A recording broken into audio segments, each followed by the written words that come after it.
Stuart Brorson moved to Arlington 5 years ago when he married his wife Colleen, who is a lifelong native of Arlington. He is an electrical engineer, so nothing to do with history, but has obviously a vocation of enjoying history. And since he moved to Arlington, he has been a member of the Historical Society, and he and Colleen have also helped us in being a tour guide at our museum. And last year, he and Colleen won our scavenger hunt at Town Hall. So we know they're experts. I give you Stuart. Thank you. Thank you, Patsy. I should probably wear this thing. I should say that it's a real pleasure to give a talk here. We've enjoyed the last 5 years of coming to talks, and it's fun to be on the other side of the podium. And it's a lot of fun to share one of my little pet interests, which is the history and architecture of three-deckers. Go to the next slide, please. So I'm going to start with the basics, something everyone knows.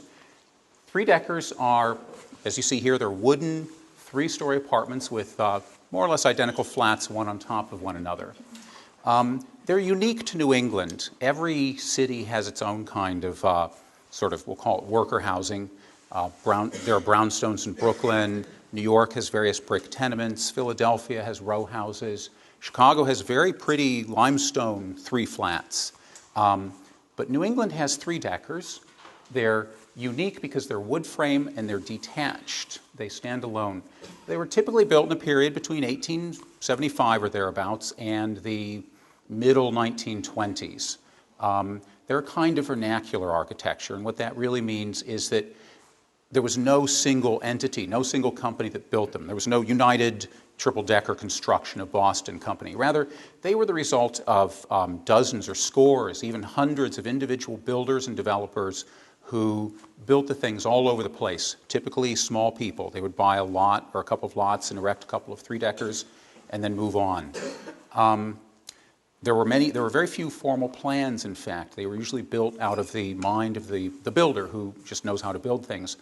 That being said, there were a few architects in the later years and a couple of plans, you'll see, but it's really the exception and not the rule. When they were built, these were very popular structures with what I'll call newcomers and immigrants, people coming over from abroad to work in the factories that were then, at that time, popping up all over the place in New England. And you would often find that entire families would share a three-decker. It was not uncommon to find a situation where, say, the grandparents, would live on the first floor, the parents would live on the second floor, and a newlywed couple might share the third floor. And when the grandparents passed away, the rest of the family would move down one. And next slide, please, Colleen. And like I said, these are the embodiments of a number of uniquely New England traditions. For one thing, these are side entry row houses, and I'll emphasize that point in just a second. But these are a lot like the row houses that you might find on Beacon Hill or in the South End. They have a nice bay window in front, which is in the parlor, providing light on three sides, and then a door on the side. They have a front-to-back orientation, meaning that the parlor is typically in front. The public rooms are in front. And as you go to the back of the house or the apartment, then you come to the private rooms, the kitchen typically being on the very back. They're wood construction, and this is unique. Most of the worker housing in other cities, or much of it, is made of stone or other materials, limestone. These are built of wood, and part of the reason is because the people that built them knew how to build with wood. People had been building with wood in New England for literally centuries. And what you find in the construction of these houses is that they used a lot of very traditional techniques. In particular, something that's kind of interesting is they used mortise and tenon joinery, particularly for the first floor. I'll go to the next slide, please. And mortise and tenon joinery is this. You basically have a supporting vertical piece and you want to attach a horizontal piece, say, that's going to hold the floor up. You cut a tongue in the horizontal piece. The tongue is called a tenon. And you cut a slot in the vertical piece, and you stick the two together and you secure them with wooden pegs. This is a building style that's been around literally for 1,000 or more years. People have done this for centuries and centuries and centuries. What's unique about three-deckers is that, by the time they were being built, we actually had nails. For many years, this was the way that you built because nails were hard to get. They were expensive. They were handmade and they were expensive. Starting about the Civil War time, of course, nails started to be mass-produced, and so you didn't need to build this way. But at least portions of the frames of three-deckers were still built using mortise and tenon joinery. Perhaps that's because builders just used traditional materials and practices, and that's what they knew how to do. Perhaps they wanted to save a little bit of money on nails, too. On the subject of this sort of joinery, in our own Jason Russell house, if you go into the kitchen and look in the corners, you'll see, example of this construction. Here's the horizontal piece. This is the vertical post in the corner of the kitchen. And so here's another horizontal piece. And you can even see this. This is the wooden peg which has been inserted to hold the thing together. Next slide, please. As I mentioned earlier, here's a triple-decker in Cambridge, more or less a standard one. It has basically the same form as this house on Lewisburg Square in Beacon Hill. Beacon Hill, Lewisburg Square is, perhaps the most prestigious address in Boston, if not in the entire country. And yet this triple-decker has the same form. It's got the bay windows. It's got the door on the side. This is not a coincidence. The reason that this happened is because when the builders wanted to build a sort of urban housing to house the people who are coming here, they used the patterns and ideas which already existed. And so they used this kind of form. It was also the case at the time that lots tended to be long and narrow, and so you wanted to build a narrow house. And a triple-decker in this form works perfectly, Next slide, please. The name triple-decker, where does that come from? It turns out that the first triple-deckers were actually ships. The name triple-decker refers to this kind of warship, which was around in the end of the 1700s. It's a triple-decker because it has 3 rows or 3 decks where you would place cannons on the side. It also has in the back this structure called a stern castle, and that's, I believe, where captain's quarters or something would be. It's usually better painted and made with better quality materials or finer wood than the rest of the ship. If you look at the ship in this orientation, it looks a lot like, or at least it has an analogy to the triple-decker with the porch in the rear. And people that are triple-decker architecture scholars make a point that three-deckers may or may not have front porches, but they almost always have the rear porch. And when you look at this, you can see, well, here's the majestic triple-decker sailing forward this way, something like the ship would have sailed this way. And here's the rear porch, which resembles the stern castle. I'll mention now that particularly long ago, this rear porch was actually called a piazza. It was called that, and it was written on the plans when they had them. And it gets to a point that I'll make many times in this talk, and that is, the reason it's called a piazza is because the people that made these were trying to make a kind of architecture, a kind of house that, gave the people that live in the feeling they were living someplace urbane and special and nice. And so as I explained to Colleen one evening, a porch, is something you sit on in your shack in the woods with your dog at your side and you shoot at squirrels from your porch. But a piazza is, it makes you think of Italy, and it makes you think of the squares of Italy. It's urbane and sophisticated. The term three-decker was also in the middle of not the last century, the century before that, in the middle 1800s, was an expression that meant something was large and good. There is a poem by Oliver Wendell Holmes, which I won't read to you because it's rather long, but there's a poem which he refers to a boy with a three-decker brain, and what he's saying is the boy was smart and clever. The term triple-decker, which is what we say nowadays, probably arose many decades later. In fact, I've read in some places that it really is only in the last 40 odd years that we've said triple-decker instead of three-decker. But you'll see later that people writing about these structures at the time typically referred to them as three-deckers. Yes, thank you. So in order to talk about where three-deckers came from, and we have to talk about sort of the trends that were happening in America back at about the time of the Civil War. A little bit after the Civil War, or in that sort of time frame, there was a lot of urbanization going on, tons of immigration. People were pouring in to work in the factories. America was industrializing. Factories were popping up all over, and the economy was just going great guns. And what this meant, well, moreover, if you worked in a factory, you had to live close to your factory. Really, at the time, there were the beginnings of railroads and streetcars and so on, but typically you would walk to work. And so that meant that you would have to live in the city, and there was a lot of crowding there. This started to become a problem. You started to see things like, here's an example I found in East Cambridge. If you were a landowner and you had a backyard and you wanted to make some extra cash, you would build a house in your backyard and fill it full of immigrants. And, here's an example in East Cambridge where behind these houses, there's a little tiny walkway and there's another house back there. This was a major problem in New York, where just tenements, and nasty tenements, were being built all over the place to house all of the immigrants that were coming. But you see that here in Boston too. Overcrowding was a big deal. Too many people started to live in too small an apartment all over the place. And the problem with that is manifold. One is that you didn't have indoor plumbing, and so you had to have outhouses in back. If you had too many people sharing one outhouse, it became a horrible sanitary mess. There were diseases that would rip through tenement districts regularly because people lived very crowded conditions and would give each other diseases. There were no antibiotics. And so the business of crowding and urbanization started to present health problems. Another thing that was happening at that time is that a lot of doctors had been to the Civil War. They had learned how to deal with large crowds of people that had required sanitary or sanitation. How do you deal with armies of men and putting latrines in the right place, making sure that they don't come down with dysentery or cholera or other diseases that can be spread by bad sanitation. So when those doctors came back to the cities after the war, they found conditions in the cities that were also problematic.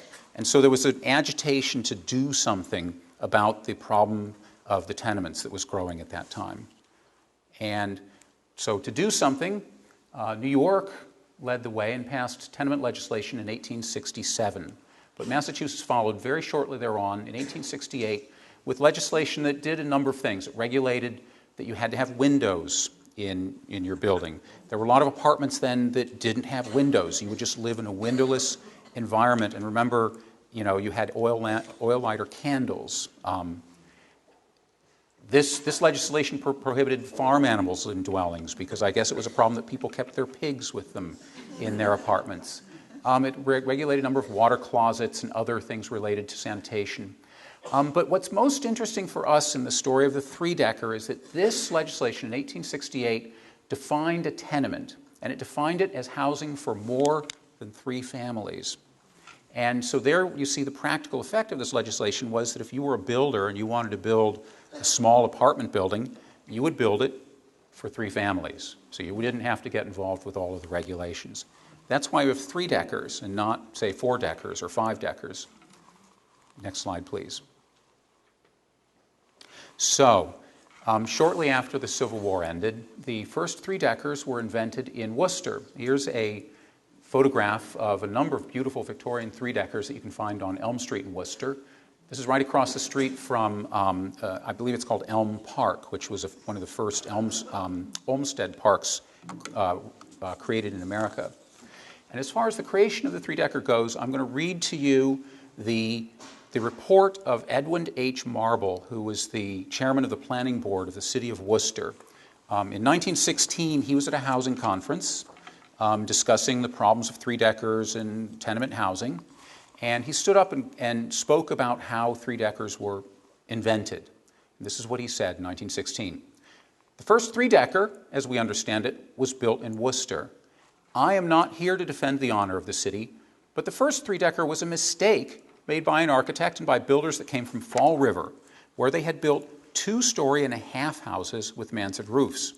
His estimate, that is the builder, was less than what he could build them for, and he persuaded the party who was developing this little tract that instead of building a mansard roof, he should carry the walls up vertically and put a flat roof on it, thus giving more room in the upper story. That is the birth of the 3-decker as we understand it, which is a building of 3 floors, all of the floors of the same area, and each floor occupied by one family with no room in the attic. So now, that was the report in 1916. Whether that's actually true or not, there are architectural historians that will say it may be more of a legend than an actual fact, but it's a beautiful legend nonetheless, and in a little while you'll see that it makes a lot of sense too. The first guy that was big in building three-deckers was a man named Francis Gallagher. We know that for fact because he, or at least contemporary reports show that he built a number of three-deckers in Worcester. He came from Maine in 1830, or he was born in Maine in 1830, arrived in Worcester in 1870, and died in 1914. Built scores and scores of three-deckers. His son also became a builder and built scores of three-deckers, and eventually became a big wig in the Worcester City Council. So there you see developers and the City Council always tend to work together. And the result is that Worcester has a ton of very interesting and very attractive three-deckers. And the architectural surveys, there's one in back if you want to look after the talk, indicate that there are 7 distinct styles of three-decker in Worcester. Next slide, please. I'm not going to show all 7 of them, but here are a few three-deckers that I photographed while walking around one day in Worcester. This is an interesting one with a gambrel roof. Here's another very interesting one with I guess it's a Queen Anne with, again, a tower on the side and a conical peak. I don't even know what I would call this from a stylistic standpoint. And here's one that looks fairly similar to what we have in Boston. They're all extremely attractive structures. So when three-deckers came to Boston, they came shortly after they developed in Worcester, and they tended to be built in the so-called streetcar suburbs. A man named Arthur Krim wrote an architectural survey on three-deckers in Dorchester, which one could apply to just about any of the streetcar suburbs around the Boston area. And what's interesting in this, however, is he identified 2 distinct styles of three-decker that were built in Dorchester in this period. One, which he called the South Boston three-decker, sort of propagated down Dorchester Avenue. I'll show you a bunch of those in a minute. It's a style that has the flat roof that we sort of see commonly around here. There was a second style he called the Roxbury style, which propagated more or less down, this is Blue Hill Ave, and into Jamaica Plain. And that is characterized by a pitched roof. And he also divided the construction of three-deckers into 5 stylistic periods. Next slide, please. So here's a Roxbury three-decker. This is a beautiful one in Jamaica Plain. You can see it's got a hipped roof. So typically this kind of three-decker has a hipped roof or a pitched roof. And then this is more of a, well, this is we could quibble whether this is a 3x3 or a three-decker, but this is the South Boston style with the flat roof. This is more what we're accustomed to seeing around here. I'd have to look at the number of mailboxes to see. Over time, these 2 styles sort of merged together. These more fancy, ornate ones with the pitched roofs tended to be a little bit earlier. Next slide, please. So as far as the stylistic periods go, here is Arthur Krim's first period, which he called the formative period. So this really starts, and you can see what the man from Worcester was talking about, Edwin Marble, that if you start with a 3-story house with a mansard roof, and you take away the mansard roof and then continue the walls straight up and you put a flat roof on this, you've got a three-decker right there. So you can see this is where it was born, and you find structures like this all over the place. In fact, this is a 3-family in East Arlington right there on Mass Ave. There are lots of these row houses that you can find in places like South Boston, East Boston, and even East Cambridge that have the mansard roof, three-story structure made of wood. So that's really where they came from. Period 2, which Arthur Krim identifies as running from the late 1880s through the late 1890s, is really when you get beautiful Victorian three-deckers. Most of which are in places that were developed in that period, like Jamaica Plain. Not so much around here, but a little bit, you see a little bit of these along Hampshire Street in Cambridge and some of the slightly older parts of Cambridge and Somerville. Here's a beautiful one with, again, I guess this is Queen Anne with a nice tower on the side. This is a particularly nice one on Center Street, and you can see it's got the pitched roof. And the people that own this have done a good job in painting it up so it looks very attractive. Here's another one. All of these are in Jamaica Plain. This has this sort of crenellation around this roof, which is really more decorative than anything else, but it's attractive nonetheless, and they've done a good job in painting it. And then finally, I had to photograph this. I think this is a 6-family and not a 3-family, but it's just it's a wonderful Victorian structure with all kinds of bay windows and towers and so on. And in fact, you can't see it very well in this photograph, but the reason I photographed it is because there's a very nice set of porches in back here with turned wood on it. It's really nice. Next slide, please. So Arthur Krim then identified an early classic and a late classic phase of three-decker construction. And so here's 3 examples. I think this goes from early to late. This is when things start to look like what we recognize now as three-deckers. This is this one's nicely painted, nicely kept, probably modernized. It's right there on the South Boston waterfront. So this three-decker looks at the ocean. And the characteristics of the classic phase is just basically it looks as we think of three-deckers looking now, with the flat roof, the bay window, and all of that, and the asymmetric entryway. Here's one in Somerville, a little bit more plain. And this is late classic. And it is because as you went from early to late classic, things got a little more plain. Some of the decoration was left off. Also, something that happened over time, particularly around the 1912 time frame, is that three-deckers started to get wider. It's not quite clear why, but you do see that the older ones are narrower than the newer ones. Next slide, please. And then finally, Arthur Krim identifies a functional period after 1919 when three-deckers really became boxes. There's not a lot that's extremely attractive about this, but it certainly is functional. You tend to find these sort of in the outer reaches of Dorchester, Hyde Park, and places like that.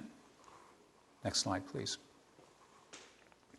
So for the people that lived in them and the people that built them, three-deckers had a lot of advantages.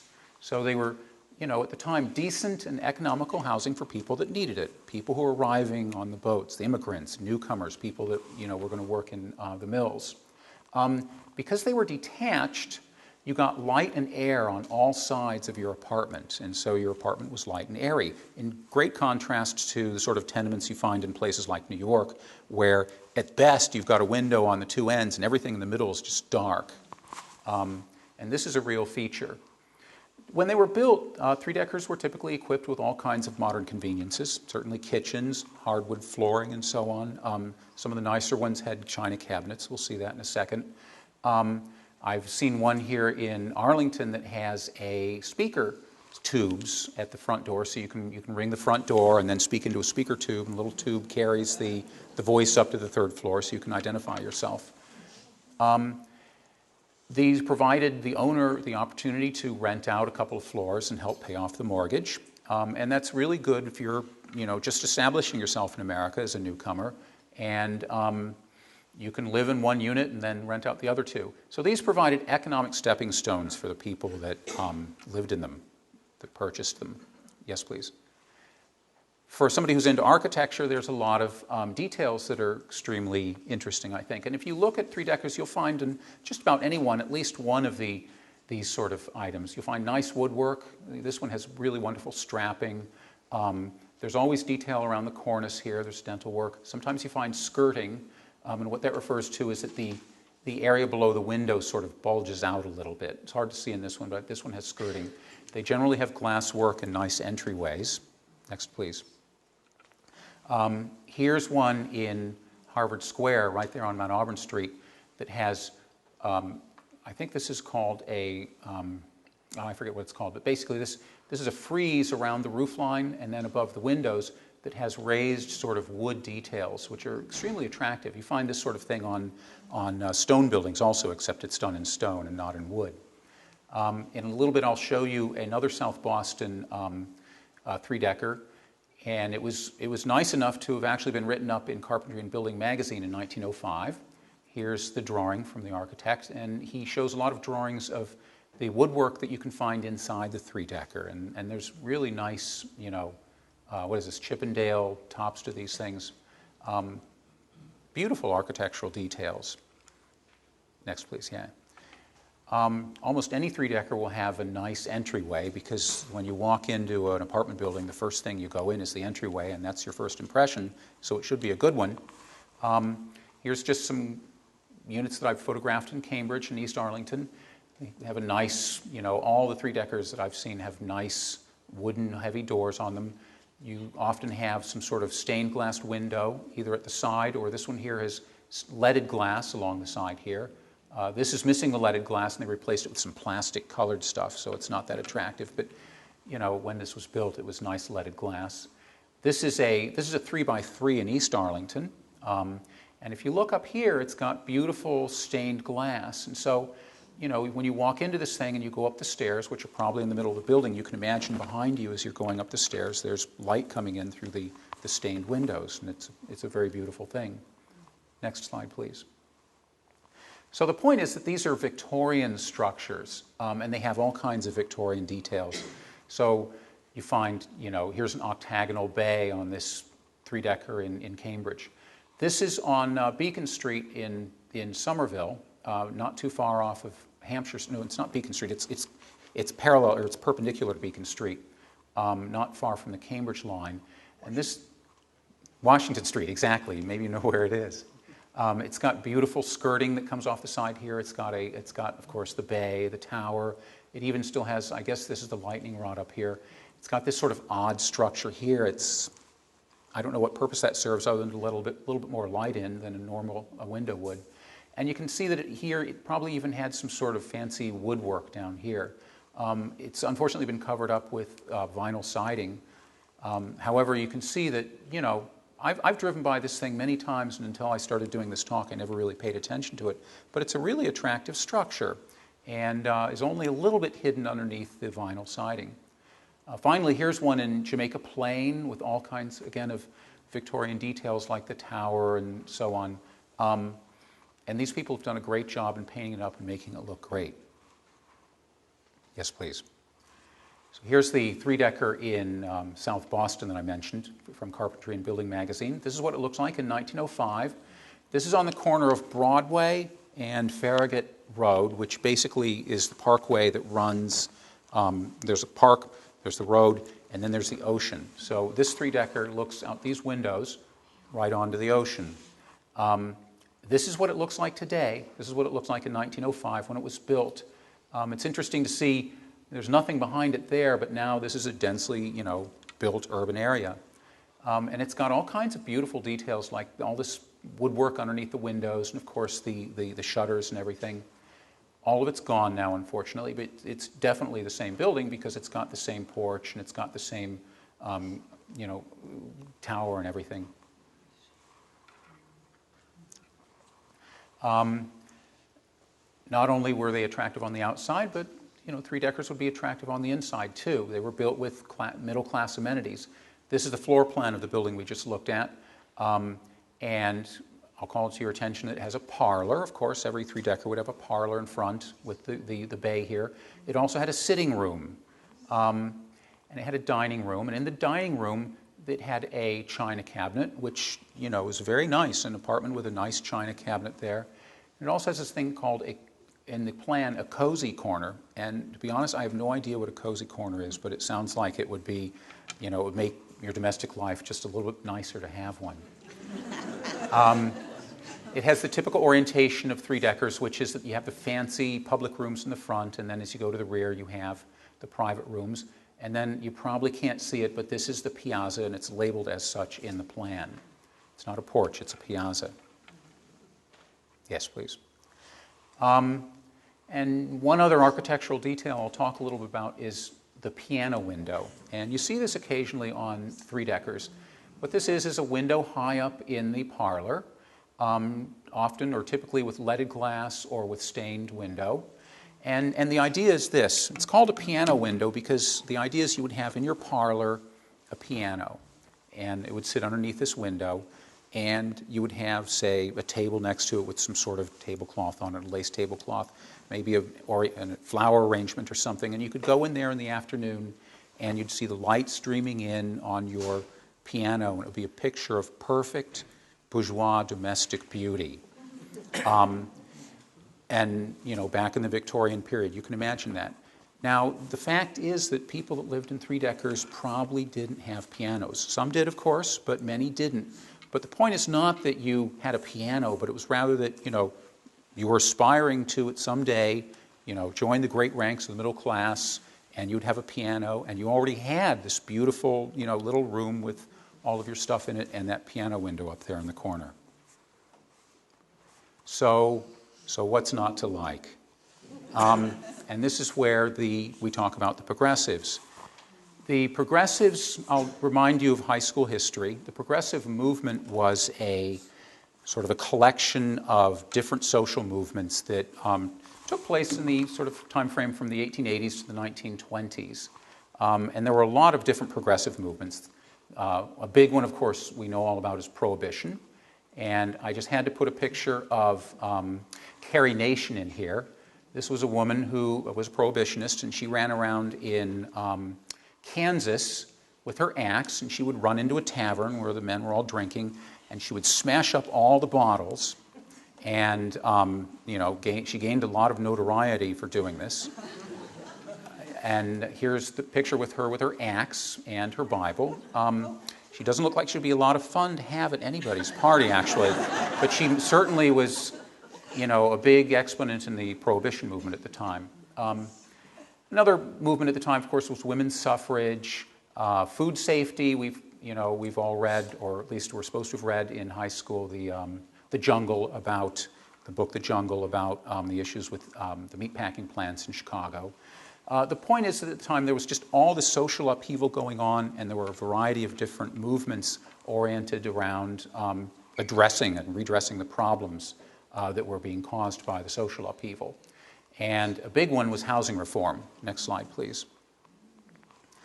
So you can't talk about housing reform without at least referring to Jacob Riis. Jacob Riis really probably kicked off, or was instrumental in increasing the visibility of the housing reform movement. He was a Dane who immigrated to New York in the later part of the 1800s. He arrived in his early 20s as an idealistic young man. He had left a love behind in Denmark and came here to, continue his life and set it forward. He arrived with $40 in his pocket, and apparently had heard all kinds of bad things about America, because the first thing he did when he arrived was to spend 20 of his dollars on a pistol for self-protection. And it's not known whether he actually ever had to use it or not, but that was half of the money that he arrived with. He spent a few years knocking around trying to get a footing, and had a hard time of it. He ended up sleeping in alleyways and in, flop houses and in police stations for several years, but finally got a foothold as a journalist working for a New York paper. And he would go out at night with the police with a camera, and when the police would go and do their rounds in the various bad parts of New York City, which at that time were in downtown Manhattan, he would photograph what he found there. And eventually he wrote a major book about what he had found and what he had observed, and it was called How the Other Half Lives. And it was a description of the conditions that people lived in the tenements in New York, along with about 30 or 40 photos of what he found. This is Mr. Riis himself. Here's a photograph of a family of 7. I believe I've counted 7 people in here, all living in this one little room, which is probably only a couple hundred square feet. And they don't even seem, well, they have a window, but it doesn't seem to look out on anything other than probably just a blank wall on the other side. And this is the sort of thing that he photographed. Here is a photograph of, I believe it's Murderer's Alley or Beggar's Alley or Thieves' Alley or something like that. Just another rough place in New York, and you can see these guys, even from the distance of 130 years or so, look like they would be pretty nasty characters. So his work, How the Other Half Lives, touched off a big national movement for reform of tenement houses and slums in general. Next slide, please. And of course, in Massachusetts, we had our own, we took off on this, and we had our own reformers who wanted to fight the battle against slums and tenements also. And one of the major things that they had in their sights were 3-deckers. There were several failed attempts to regulate three-deckers between about 1900 and 1910.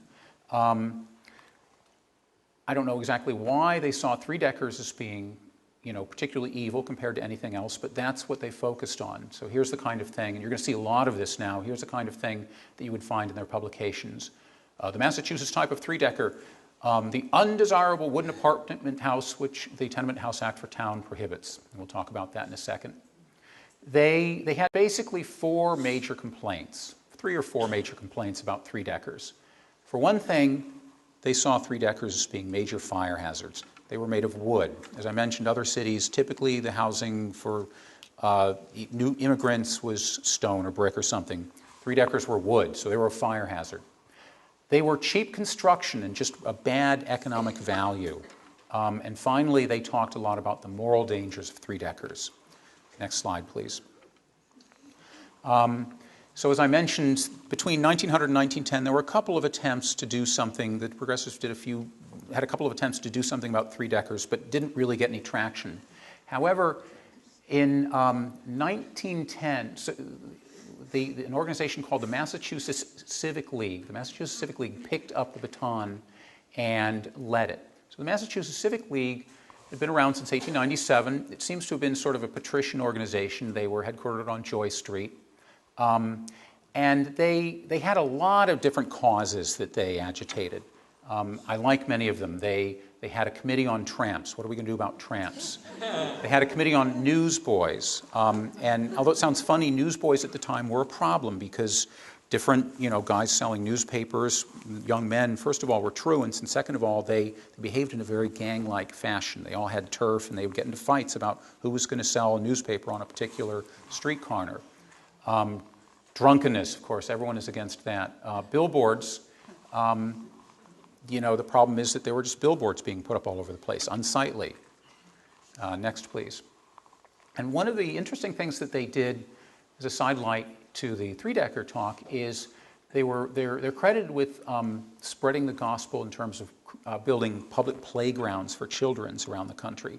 Nowadays, we think of playgrounds as being it's just in the woodwork. If you have a public park, there will be a playground. But that really wasn't the case at the time, and it was the Massachusetts Civic League that agitated for this to take place, or for parks to have playgrounds. And one of the things they did was they had their own playground on Columbus Ave that they wrote about every year and wrote about the successes of getting children to play there and push the cause of playgrounds. And I had to include this just simply because the photos are very nice. Here's 1904, a bunch of kids on a swing. And the title of the photograph is Perpetual Motion, which you can imagine would be the case. A modern tilt yard. Here's kids on a seesaw. So they were very important and are credited with, having made playgrounds a part of America's park system. Yes, please, next one. So around 1910, after other progressives had failed, the Massachusetts Civic League took up the housing question. And they were smart. They had a few tactics that they employed. First of all, they said, the business of three-deckers in cities is basically lost. We can't prohibit three-deckers from cities because there are just too many of them there and the cities don't care. We're not getting any traction with this issue. But we can focus on towns. In the towns, the situation is not yet so serious as it can be more easily handled. Slum germs are at work in many of them, but it's not beyond control. And here's they go on to say, foreigners are coming in increasing numbers, and with them are also coming the shack, the converted house, which has seen better days, the familiar frame tenement, and the wooden three-decker, which besides being objectionable on other grounds, is a flimsy fire trap and a menace to human life. Next slide, please.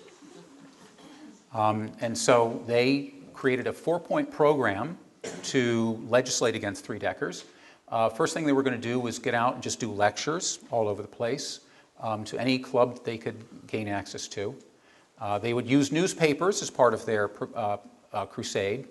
They had traveling exhibitions, so you would send an exhibition to a library and people could come and look at it. And then finally, they also said that we have to show an alternative. What should we build for immigrants, newcomers, and so on? A man named Elmer S. Forbes was very energetic in putting this program into place, and they were very successful. So I'll have to foreshadow what I'm going to talk about later. just simply by saying that within 2 years of 1910, that is to say 1912, Massachusetts had passed a law which effectively banned three-deckers or allowed people to ban three-deckers in towns. What you also find is that after 1910, the volume of anti-three-decker material you find in newspapers and so on really ramped up radically. There's tons of it. Next slide, please. So as part of their program, as I said, they started to give lectures at clubs. And here's a lecture given at the at the 20th Century Club. Some people from the Mass Civic League came in and gave a talk. And the reaction of the Arlington Advocate was this: no place illustrates more directly the harm of the absence of proper building laws than Lexington, the buildings of which have been put up in certain quarters being a decided detriment to the town. And the same applies to Arlington. So I have no idea where the ugly buildings are in Lexington, but apparently there are some. And then here are some of the things they propose to do, including they're preparing a model law, which is the law that got passed. And amongst the things the law is going to do is it's going to prohibit wooden tenements above 2.5 stories, which you can imagine that's aiming directly at the three-decker. Next slide, please. Here is a newspaper article from 1913 that shows the Mass Civic League and their success in getting newspaper articles written. This one says, "Safety sacrificed to selfishness, fire traps of the suburbs." And in smaller type it says, "Fire hazards within Boston threaten life, property, and beauty." And it has photographs, didn't reproduce that well, but these are photographs of three-deckers in various parts of Boston, including Roxbury, Dorchester, and Allston. Next slide, please. So, if you think about it, it's plausible that the wooden three-deckers are fire hazards. Here's something they published showing the rear of some three-deckers. I think this is in Dorchester. You can see the two piazzas, the two porches are very close to one another, and you can imagine fire would leap from one to the other in the event of a major fire. Elmer Forbes says, that is the wooden three-decker, it is a dangerous fire hazard, dreaded alike by the fire department and the owners of the neighboring property. And again, here's the Arlington Fire Department in 1910, and they're proud of their I believe this was a new fire truck at the time. Maybe it's not as successful or as effective at fighting fires as our modern fire equipment would be. And you could imagine that fire is an issue, and would have been an issue at that time. Moreover, there were huge fires in the Boston area at about the time the three-decker fight was going on. There was a huge, next slide please. There was a huge fire in Chelsea in 1908 that burned 3/4 of a mile. This is a picture of what happened after that, and it's a remarkable just how much devastation there was. 18,000 people were homeless. There was a fire in 1914 in Salem that left 20,000 people homeless. And so fire, you can imagine, was something that was in the minds of the reformers. And in fact, they didn't pull any punches. They said, in talking about three-deckers, the conflagration of Salem, following closely upon that of Chelsea, aroused public sentiment in regard to the fire hazard of three-deckers. So they played on the fire business. Next slide, please. Another of the charges lodged by the three-decker foes was that they were bad. They were cheaply constructed, and they're bad economics. So here's the utterly inexcusable three-decker in Norwood. Gorham Dana says, "Wooden tenements require nearly double the annual outlay for repairs and painting of that for brick buildings. One result is that they are not often maintained as they should be. In that case, to the ugliness of cheap construction is added the ugliness of unpainted and dilapidated buildings. Buildings of brick or stone are better looking to begin with, change much less in appearance, and require much less in the way of repairs." And Elmer Forbes, who never pulled any punches, says about three-deckers, "This type of building is the joint production of the land shark, the shyster architect, and the jerry builder. And nothing in the way of a tenement house could be worse, except one of the same sort but higher. It is usually of the flimsiest construction, and after a few years, the owner is likely to ask for an abatement of taxes because of its depreciation in value." Next slide, please. But if you really look at it, three-deckers were not necessarily cheap construction. This is this beautiful three-decker in South Boston with all the nice woodwork. Here's one on Elm Street in Somerville, and I think some of you may recognize this from the flyer that was passed around. These are really nice ones, and they've been well painted up. And finally, another three-decker was nice enough that it made it into Carpentry and Building magazine in 1908. It costs money to do all of this stuff, to make the bay windows and to put in, these cornices and these towers and these nice woodwork and so on. So this is not cheap construction by any means. And remember that, these are particularly fancy three-deckers, but even the most ordinary ones will have some nice features, whether it's, detailing along the roof line or a nice entry door or what. So the cheap construction argument is, it seems like it's a false charge. Next slide. Moral degeneration. This is probably the most fun charge that was lodged against three-deckers. Elmer Forbes says that is to say the three-deckers, they soon fall into the class of slum dwellings, and their occupants become a source of expense to the community, entailing larger appropriations for schools, police, fire protection, and all the other usual departments, while they contribute nothing to the town treasury but the occasional poll tax. Here's a different writer, says the present conditions, that is to say our current, three-deckers, tenement districts, they're not only unjust to the laboring classes, but they seem to be detrimental to the general health and may be a contributory cause of unnecessary deaths, breeding disease, poverty, ignorance, vice, and crime, and blighting the lives of thousands who might otherwise have been good and useful citizens. I'll read one more. This is Elmer Forbes again, says, and okay, he's talking about the country slum. Remember, they're talking about three-deckers in towns. They're really targeting three-deckers in towns.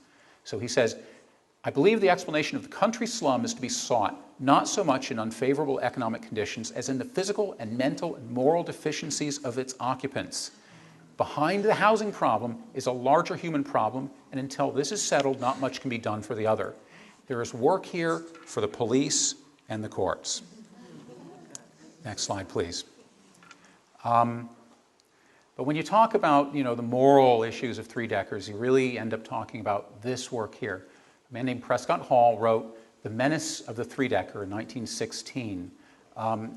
By this time, the law had been passed, and many towns, including Arlington, had forbidden the construction of three-deckers. And so he was particularly agitating about Brookline. He lived in Brookline, and Brookline had not yet passed the law, and so he was agitating about Brookline. And he wrote this article, The Menace of the Three-Decker, which is where I get my talk from, or the title of my talk from, of course. And in this article, he talks about wooden three-deckers, New England phenomena. He rehearses the usual arguments against three-deckers, which is the fire risk, the poor investment, depreciation, and so on and so forth. But then he sort of lets slip the real reason why they're bad. He says, what has been the effect of this legislation on building development, that is the Town Tenement Act?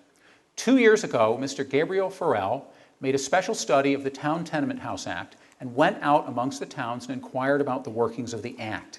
He found that in nearly all cases the Act was adopted to prevent invasion from outside, and thus Arlington adopted it on account of people coming in from Cambridge and Somerville. Belmont adopted it to prevent people coming in from Waltham, and so on. The builders in most cases who erect cheap buildings live outside the town in which they build. They do not, as a rule, build for owners in that town. I don't know if that, in fact, is why Arlington passed the law, but that certainly is what Mr. Prescott thought.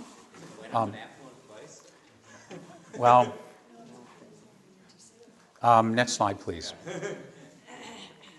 So what's fun is we know a lot about Mr. Prescott Hall. When he died, rather early, unfortunately, his wife published a book detailing his activities and giving a biography, and moreover publishing excerpts from many, many of his works. So this is Mr. Prescott Hall.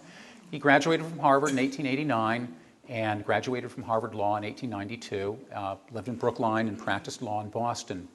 He was a very, very productive guy. He wrote tons of books on law and civic affairs. He belonged to a lot of civic organizations and many committees. And he was amongst them he was the co-founder of the Immigration Restriction League with his Harvard buddies in 1894. So clearly the three-decker business was part of a larger vision of what society should be like. He played a role in the Immigration Literacy Test Bill of 1897, and what this was he and his buddies in the Restriction League wanted to have a law passed so that immigrants coming to the country would be given a literacy test on Ellis Island, presumably, and they would have to demonstrate that they could read and write, because the fact was a lot of people were arriving on these shores who couldn't even read and write. The test would consist of roughly 25 words from the U.S. Constitution translated into the immigrants' language. However, and it was passed by both houses of Congress in 1897, however, President Grover Cleveland vetoed it, saying, and I quote, "I would rather admit 100,000 immigrants who, though unable to read and write, seek amongst us only a home and an opportunity to work, than to admit one of those unruly agitators and enemies of governmental control who can not only read and write, but delight in arousing by inflammatory speech the illiterate and peacefully inclined to discontent and tumult." So his literacy bill almost made it, but failed. He was also a member of the Immigration Committee of the American Genetic Association, the eugenics section, as was Elmer Forbes. So a lot of these guys were into eugenics.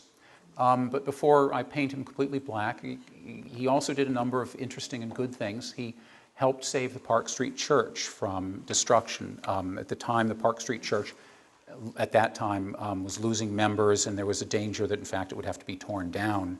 And he has used his abilities and his access as a lawyer to make sure that this did not happen, and that's why we still have the Park Street Church with us today. He was also, I guess, like a lot of people of his time and maybe his social standing, he was very interested in the occult and the paranormal. And he, in fact, wrote articles for the Journal of Paranormal, the Paranormal Society or something like that, where he described going up to New Hampshire, sitting in somebody's farmhouse late at night, around the Ouija board with the other people, and listening to taps and bumps coming from the attic and so on. So he certainly was a very active man, had a lot of interests. I wanted to talk about, it's hard to beat Prescott Hall for just general sort of wackiness or being a character, but there's another person I thought I'd mention who fought the three-decker fight back then. He was Gorham Dana. He was a fire insurance engineer. He graduated from MIT in 1891 and worked for the Underwriters Bureau of New England, basically an insurance organization. And his job was to set insurance rates, I presume.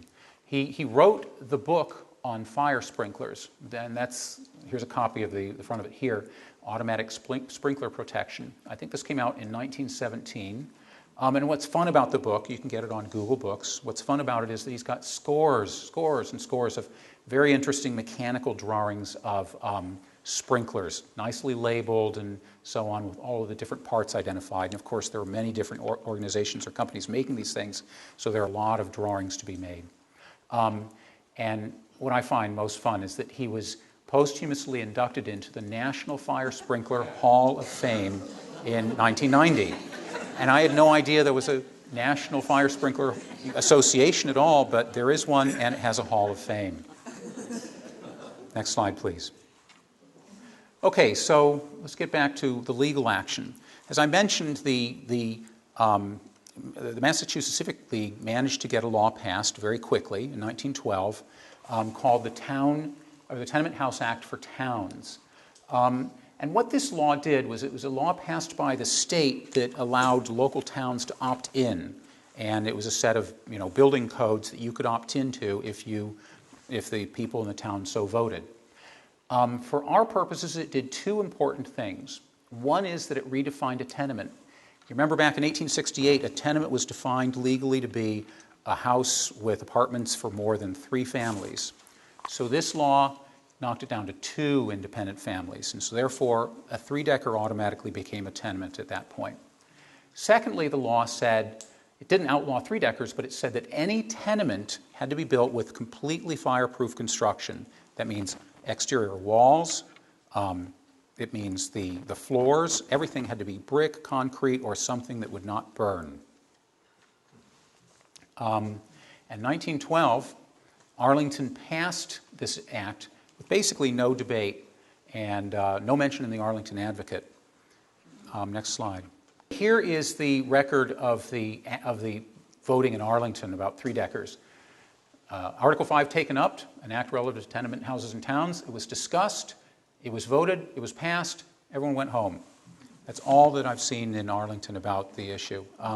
I spent many evenings looking through the Arlington Advocate, looking for letters and editorials about, tenements and three-deckers. It just wasn't an issue in Arlington at the time. Before we go on, I'll just say here is a map of Boston, and this shows the towns which had passed the act in 1915. And it includes, there's Arlington, here's Lexington, Bedford had passed it. Down here you've got, this is Dedham, this is Milton, and so on. And of course up here is Swampscott. So the towns that have an X in them are the ones that passed the Town Act for tenements. Other towns had passed other sorts of fireproof or fireproofing laws, including the interior section of Boston, which has long required non-wooden construction. Next one, please. So here's what happened in Arlington. I'm showing from 1905 to 1922 the number of 1, 2, and 3 family houses built.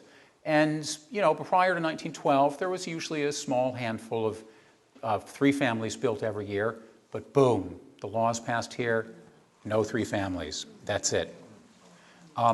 Here's the same information presented as a plot. What you do see is that the 2 families, which, all of a sudden started to take off here after the law was passed, 2 families really take off. And that's sort of what you expect, is that developers, they're not going to build 3 families out of fireproof methods. It's way too expensive to build all fireproof, and so they built 2 families from wood. Next slide, please. And that is probably why East Arlington looks the way it does, because by the time that tidal wave of development came out of Boston through Cambridge and Somerville and washed up on our shores, it was after 1912. Major development was occurring in the later teens and the 20s and so on. And at that time, the law was in effect, and so developers built 2 families out of wood. And that's why East Arlington looks the way it does. Next slide. Another thing another result of this law and subsequent fireproofing laws is what's sometimes called the Arlington pillbox. It's this sort of small brick apartment building. Typically, you'd think that, prior to the law, before 1912, if a builder had a small lot, he would build a 3-decker on it. However, because 3-deckers were made illegal by that law, he had to build something that was at least fireproof on the outside. The law was amended in 1912 so that you didn't have to make fireproof everywhere. You only had to do the outside, and party walls were fireproof. And so that enabled builders to build what we call the Arlington pillbox, which is this particularly unadorned kind of brick box with no ornamentation or anything. Basically a fairly boring building. It's boring because, well, for one thing, styles changed, but for another thing, in order to make money on building, you can't waste your money building bays and cornices and fancy windows and so on. You just have to build a basic box, collect, make your profit, and then that's it. Next slide, please. So, fast forward to today. 3-deckers are actually coming back. The Town Tenement House Act was repealed in 1976, and at least in Boston, you can go and find 3-deckers being built again. Here's a couple in South Boston. This isn't quite a 3-decker. This is a wood-frame 3-story apartment in Allston. And the reason they're back is because, people that write about urban affairs and urban architecture see this as a pretty effective solution to the worker housing problem. You get light and air on all sides. They're cheap to make. What's not to like? Next slide, please. So I'm just about to the end of my talk, and these are the points some of the points I've tried to hit on as I've gone through the talk, but rather than read them to you, I figure what I'll do is the following. I'll let you read them, and meanwhile, I will read an email that my wife received when we have a friend named Kathy who grew up in a 3-decker in Worcester. In fact, she grew up in this one right here. And when she heard I was doing this talk and working on this project, she emailed my wife Colleen and said the following in the email. I grew up in a 3-decker in Worcester, a duplex 3-decker. There were 6 apartments. My dad's grandfather built it. It was stucco and had the name King chiseled into the front of it. King is my maiden name. When I was younger, I had both sets of grandparents living in the house, along with many aunts, uncles, and cousins from both sides. When it was bath time, there were 4 of us who needed a bath. And so one of us bathed in our tub, and the other 3 picked a relative and took a bath at their place. Also, if you do not like what was for dinner at your place, you always had a few more options. I'd take a survey of the house early in the day and see who had the best meal planned, and that's where I would go for dinner. My mom had a big Sunday dinner every weekend, and everyone came. But I always thought it was funny because we all lived in the same house. When I got married, we moved to the 2nd floor, and my sister lived above us and my brother and his wife aside of us. It was a great place to live, and I had many extra mouths to feed for dinner. Later, my husband and I moved to a one-family house. It was so quiet where we moved that I didn't know what to do with myself. It was nice not to have all the chaos when I was trying to get dinner on the table or get my daughter Em ready for bed, but moving took some adjusting since I had lived in that 3-decker my entire life. It was tough moving, especially with my husband Joe working nights. I never felt alone at night in the 3-decker, but in the one family I did. I was so worried about how Em would take the move, I never thought I would be the one crying. But on our last moving trip from the old house to the new, I cried and cried. I'm even getting choked up thinking about it now. Growing up in a 3-decker was a wonderful time, and I'm so lucky to have such great memories. While I was in school, I always felt insecure about living in a 3-decker since most of my friends lived in a single-family house. I thought that they must be rich to live in the single-family house, but now I see it differently. It's like the old saying goes, it takes a village, and we had a great one. Next slide, please. So with that, I would like to conclude and invite you, so when you see a 3-decker next time, to see it, pay attention to it, because what you're seeing is another icon of New England architecture. Every bit as unique and, special to New England as Faneuil Hall or the State House or Massachusetts Hall at Harvard or, Back Bay row houses or even our own Jason Russell House. So with that, I'll thank you for listening, and I'll, try to answer any questions you might have. Thank you.